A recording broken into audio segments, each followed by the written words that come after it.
नमस्कार, welcome to school of environmental sciences. आज के लेक्चर में हम बात करेंगे आपके लाइनर सिस्टम के बारे में। लाइनर सिस्टम्स जो कि यूज़ होते हैं आपके लैंडफिल्स में। लैंडफिल्स में काफ़ी इंपॉर्टेंट कंपोनेंट है आपके लैंडफिल सिस्टम का। और जेआरएफ सीरीज़ के इस लेक्चर में हम ये डिस्कस करेंगे। और आप ज़्यादा से ज़्यादा इस सीरीज़ को जितना ज़्यादा प्यार दोगे, ज़्यादा शेयर करो, कमेंट करोगे, तो मैं कोशिश करूँगा कि और भी ज़्यादा आपके लिए कुछ नया कर पाऊँ, ताकि मेरे को भी मोटिवेशन मिलेगा। चलिए शुरू करते हैं हम लाइनर सिस्टम के बारे में। तो लाइनर सिस्टम होता क्या है मेनली, इसको हम क्यों यूज़ करते हैं?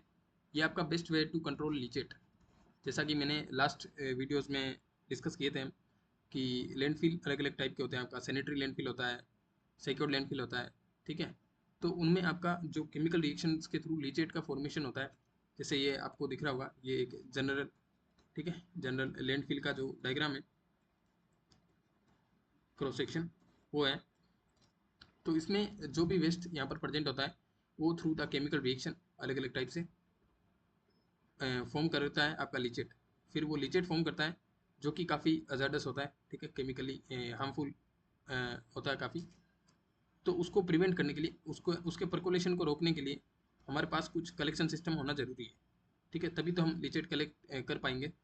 अगर कोई यहाँ पर चीज़ ऐसी नहीं होगी जो कि लीचेट को रोक सके, तो ये लीचेट आपका परकोलेट करके ग्राउंड वाटर टेबल है, जो भी नीचे रिजर्वायर है, ग्राउंड वाटर का एक्वीफर है, उसको जाकर कंटेमिनेट कर देगा। देन फिर entire ground water will destroyed, ठीक है।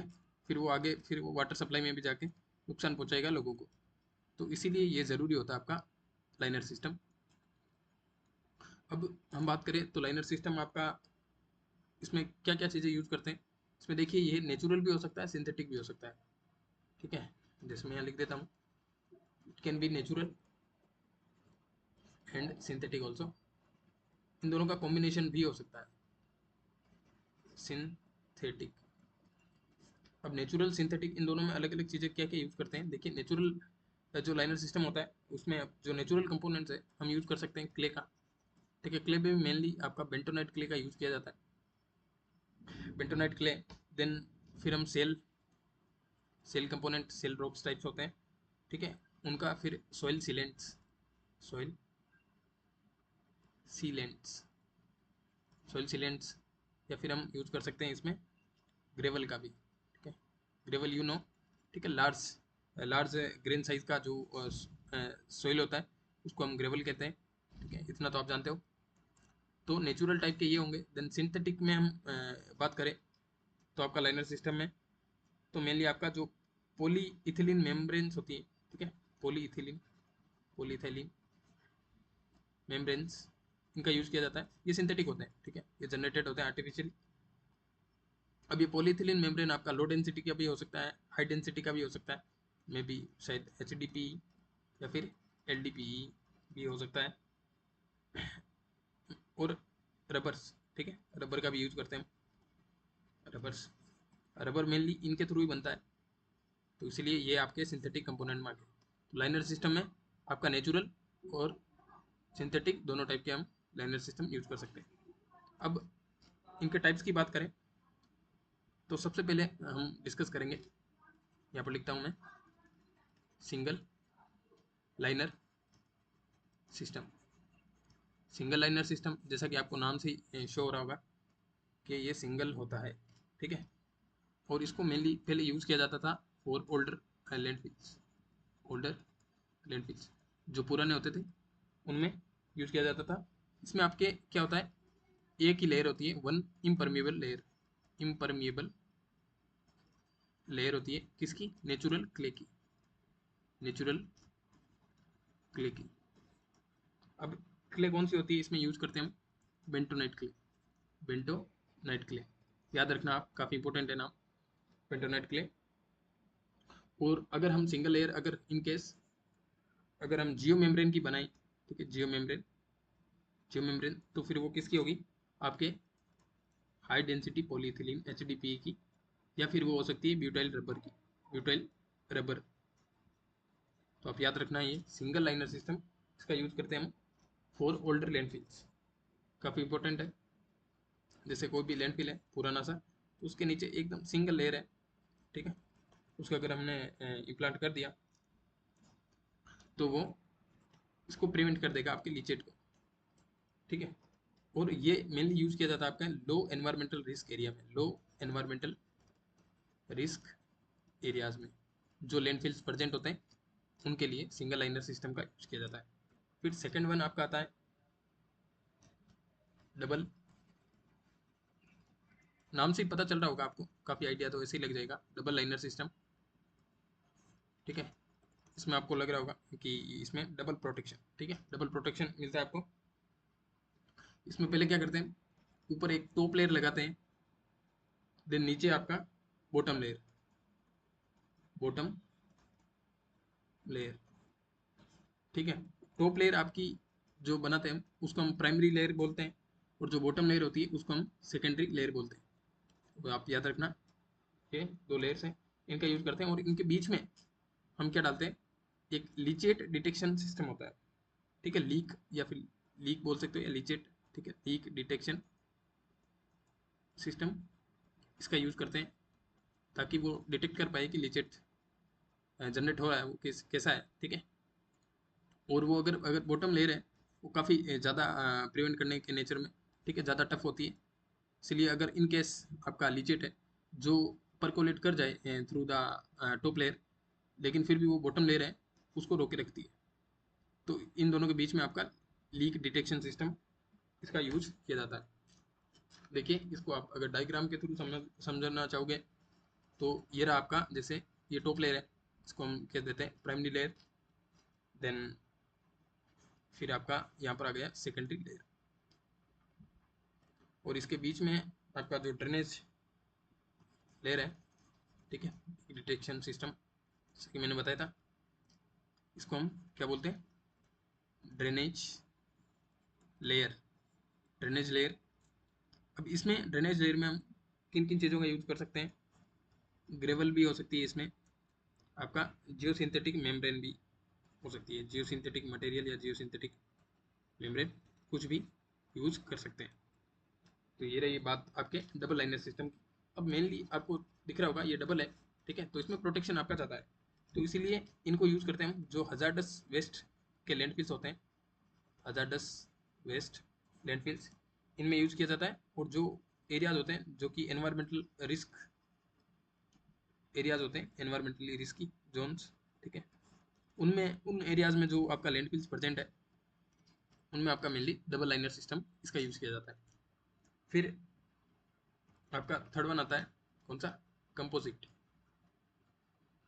Composite, composite liner system.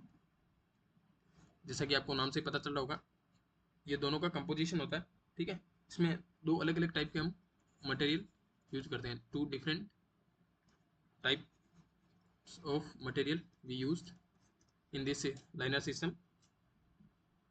देखिए इसमें लगातार हम दो मटेरियल हैं, ठीक है, जैसे अगर ऊपर एक लेयर बना दी हमने जियो जियो लाइनर की, ठीक है, जियो मेम्ब्रेन लाइनर की, जियो मेम्ब्रेन लाइनर की, और इसी के जस्ट नीचे सटा के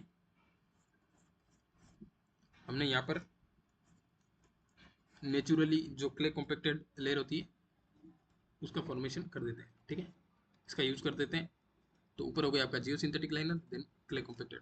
तो ऐसे करके आपका जो ये लेयर बनता है, ठीक है, ये लाइनर सिस्टम ये आपका कंपोजिट टाइप का होता है। अब आज की जो आजकल के टाइम के जो आपके लैंडफिल्स होते हैं मेनली, ठीक है, modern modern types of landfill, ठीक है, वो काफ़ी रेगुलेटेड होते हैं, ठीक है, एनवायरमेंटल रिस्क होने का वहाँ पर जो खतरा होता है वो काफ़ी कम होता है, ठीक है, ताकि वो मेंटेन रह सके और एनवायरनमेंट को ज़्यादा हार्म ना कर सके। तो आजकल के जो मॉडर्न लैंडफिल्स होते हैं उनमें आपका मेनली कंपोजिट लाइनर सिस्टम है, इसको यूज करे किया जाता है, ठीक है, for preventing the leachate into the surrounding environment, ठीक है, ताकि लीचेट आपका स्प्रेड ना करे, ठीक है, जैसा कि मैंने बताया था कि थ्रू ग्राउंड वाटर, ठीक है, तो ऊपर को लेट नहीं करना चाहिए, यही हमारा जो मेन टारगेट है वही होता है लाइनर सिस्टम का। फिर एक और है आपके जो जियो सिंथेटिक क्ले लाइनर होता है, इसमें एक और चीज़ बताता हूँ आपको, जियो सिंथेटिक क्ले लाइनर ओनली इसका भी यूज करते हैं ताकि हम ओनली जैसे कह सकते हो आप तरह से आपका नेचुरल और आर्टिफिशियल, ठीक है, दोनों चीज़ों को मिक्स करके यूज़ करते हैं। इसको हम बोलते हैं आपका GCL, ठीक है, जियो सिंथेटिक क्ले लाइनर मेथड। इसमें क्या होता है, जो भी आपका लाइनर होता है कंप्लीटली वो आपका फॉर्म कर देते हैं हम जियो मेम्ब्रेन से या जियो टेक्सटाइल से, जियो मेम्ब्रेन या जियो टेक्सटाइल मटेरियल से। बट इसके बीच में आपका एक हल्की सी लेयर है, ठीक है, हल्की सी लेयर आपके बनाई जाती है किसकी, बेंटोनाइट क्ले की। यहाँ पर लिख देता हूँ मैं, क्ले कौन सी, बेंटोनाइट क्ले, इसका यूज किया जाता है, ठीक है। तो ये पूरा लिचेट सिस्टम है, लेकिन विद इन लिचेट आपका क्ले मटेरियल का यूज कर दिया जाता है, ठीक है। ये काफ़ी चौड़ी होती है, बट इसमें पतली सी स्ट्रिप आपकी क्ले की भर दी जाती है। तो ये आपका fourth type of liner system हो गया, जियो सिंथेटिक क्ले लाइनर, ठीक है, जिसको GCL कहते हैं। इसमें आपका नेचुरली और आर्टिफिशियली दोनों कंपोनेंट का यूज किया जाता है। अब ये चीज़ है, ठीक है, ये आपके हो गए अलग अलग टाइप के लाइनर सिस्टम्स।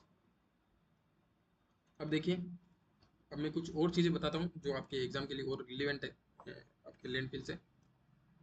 देखिए, जो आपका लैंडफिल्स होता है वो ग्रीन हाउस गैसेस का एमिशन करता है, ठीक है, अलग अलग केमिकल रिएक्शन के थ्रू वहाँ पर गैसेस का एमिशन होता है, जैसा कि मैंने लास्ट वीडियो में बताया था कि ये इसका डिसएडवांटेज है लैंडफिल्स का।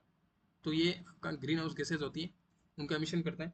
ग्रीन हाउस गैसेज होती है, उनका जो वेवलेंथ रेंज होता है, ठीक है, जो ये एमिट करता है वो 7 टू लेकर के 35 माइक्रोमीटर की रेंज में, ठीक है, वो गैसेज होती है जो कि आपका एब्जॉर्ब करेगी ग्रीन हाउस जो आपका सनलाइट होती है उसको, ठीक है, emitted by the solid waste, emitted by solid waste, ठीक है। ये ग्रीन हाउस गैसेस कौन सी होती है, ठीक है, सॉलिड वेस्ट लैंडफिल्स। कौन कौन सी गैसेज होती है, ये मेनली आपका होता है, एक तो मीथेन, क्योंकि प्रीवियस ईयर्स में क्वेश्चन पूछ रखा है आपको, देन एक CO2, फिर आपका N2O। ये तीनों ग्रीन हाउस गैसेज है जो कि काफ़ी इंपॉर्टेंट ग्रीन हाउस गैसेज है, जिनका इमिशन आपका लैंडफिल्स के थ्रू होता है।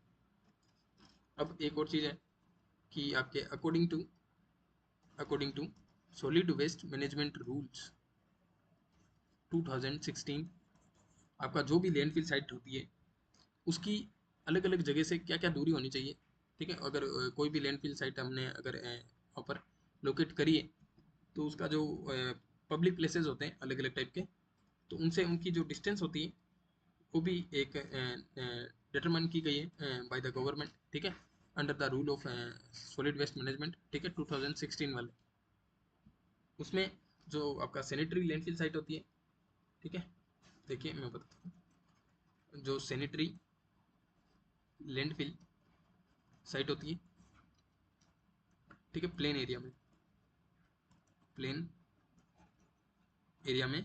प्रेजेंट, ठीक है, जो हिल होता है, ठीक है, हिल के नीचे जो प्लेन एरिया प्रेजेंट होता है उसके 25 किलोमीटर के अंदर होनी चाहिए, ठीक है, 25 किलोमीटर के अंदर होनी चाहिए, विदिन 25 किलोमीटर। आप याद रखना, विदिन 25 किलोमीटर होना चाहिए आपका फ्रॉम हिल, ठीक है, फ्रॉम डाउन द हिल। तो ये चीज़ थी सैनिटरी लैंडफिल साइट के बारे में। और भी आपके जो लैंडफिल साइट्स होती है उनकी अलग अलग डिस्टेंसेज है। देखिए, इसमें आपका आता है ये तो आपका 25 किलोमीटर है, देन 20 किलोमीटर आपका डिफाइन की गई है किसके लिए, अवे फ्रॉम द एयरपोर्ट्स और एयरबेसेस, ठीक है, एयरपोर्ट्स और आपका कोई भी वहाँ पर अगर एयरबेस है, अगर मिलिट्री एयरबेस हो सकता है, ठीक है, एयरफोर्स का, तो एयरपोर्ट्स और एयरबेसेस से आपका 20 किलोमीटर दूर होना चाहिए। फिर 200 मीटर के आसपास की जो दूरी है वो दूर होना चाहिए आपका किससे, ये आप याद रखना, काफ़ी इंपॉर्टेंट है। हाईवेज हाईवेज हुआ, ठीक है, देन आपका हैबिटेशन जो कि रेजिडेंशियल एरियाज होते हैं, फिर आपके हुए public park, then water supply wells, ठीक है, मेनली वेल्स जो कि ड्रिंकिंग वाटर का सप्लाई करते हैं, और आपका मेनली पॉन्ड्स, ठीक है। इन सब से आपका एटलीस्ट आपका 200 मीटर की दूरी होनी चाहिए लैंडफिल साइट की, ठीक है। फिर 100 मीटर के आसपास आपका रिवर से 100 मीटर के आसपास दूर होना चाहिए ये डिस्टेंस, क्योंकि आपका फ्रिक्वेंटली इस रीजन से आपका क्वेश्चन पूछते हैं एग्जाम में कि कौन से एरिया से कितने किलोमीटर की दूरी पर आपका लैंडफिल साइट प्रेजेंट होना चाहिए। तो ये सारी चीज़ें थी।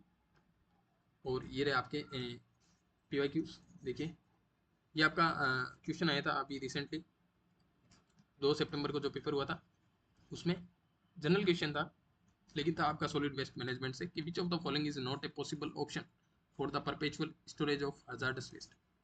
तो ये आप देखिए इसमें हजार्डस वेस्ट के लिए हम कौन सा पॉसिबल ऑप्शन आपको नहीं लग रहा होगा।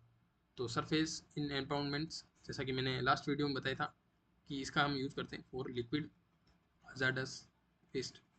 फिर हजार्डस वेस्ट के लिए आपका लैंडफिल में जो सिक्योर्ड टाइप्स ऑफ लैंडफिल्स हम यूज़ करते हैं फॉर द डिस्पोजल ऑफ और storage of hazardous waste. Then waste piles also ये आपका कंटेन करते हैं हजार्डस वेस्ट को, but ocean and atmospheric assimilation is not a correct option. ठीक है, तो यहाँ पर आपका करेक्ट आंसर होगा ऑप्शन नंबर 3। देन फिर आपको दिख रहा होगा ये क्वेश्चन भी आपका पूछा था 18 जून, जो आपका कैंसल्ड एग्जाम था नेट वाला। इसमें पूछा था कि which of the following is a special provision for management of solid waste in hilly areas under the solid waste management rule 2016। तो इसमें आपको बताना था, 4 ऑप्शन दे रखे थे हिल से रिलेटेड, जैसा कि मैंने अभी बताया था आपको कि 25 किलोमीटर विद इन, ठीक है, विद इन 25 किलोमीटर होना चाहिए, ठीक है, डाउन द हिल। तो इसका आंसर आपको दिख रहा होगा ऑप्शन 3 के the sanitary landfill site will be with in 25 kilometre down the हिल। ये आपका इसका करेक्ट आंसर होगा ऑप्शन नंबर 3। देन फिर ये और PYQs आपके पूछ रखे हैं लाइनर सिस्टम से कि which of the following material. देखिए आप सेम है क्वेश्चन, ऐसा नहीं है कि मतलब मैंने एक क्वेश्चन को 2 बार लगा दिया। ये क्वेश्चन आपका 2 बार पूछ रखा है एग्जाम में लगातार, ठीक है, एज इट इज। ठीक है, लैंग्वेज भी चेंज नहीं की थी, बट ऑप्शंस के तरीके यहाँ पर देखो रोमन में आंसर ऑप्शंस डिजाइन किए गए हैं और यहाँ पर आपके ABCD में यही फर्क है बस। ठीक है, which of the following materials are used as landfill sealants for the control of gases and leachate. तो हमने क्या डिस्कस किया था इसमें, फ्लाई ऐश इसका नहीं होगा। तो लाइम का भी यूज़ हम नहीं करते। बेंटोनाइट क्ले इसका मैंने बताया था यूज़ करते हैं, और ब्यूटाइल रबर होते हैं जो कि आपके जियो सिंथेटिक मटेरियल होते हैं, इनका यूज़ करते हैं। तो C और D आपका करेक्ट ऑप्शन होगा इसमें। Option number 3 is also correct answer. ठीक है, इसका भी ऑप्शन नंबर 3 होगा। Then which of the following material are used as a landfill liner for the control of gas and leachate movement. देखिए आप एज इट इज पूरा same to same पूछा है क्वेश्चन। तो इसमें आपका दिख रहा होगा कि सेंड का यूज़ नहीं करते हम। ठीक है, ग्रेवल का मैंने बताया था, क्ले मटेरियल का बताया था। तो बेंटोनाइट से टाइप ऑफ क्ले, तो बेंटोनाइट का यूज़ करते हैं। And fly ash is not consider. ठीक है, ब्यूटाइल रबर कंसिडर। तो 2 और 4, तो option number 4 is correct answer. ये होगा इसका 4th ऑप्शन। तो ये PYQs थे फ्रॉम द लाइनर सिस्टम। और ये आपका रहा होमवर्क क्वेश्चन।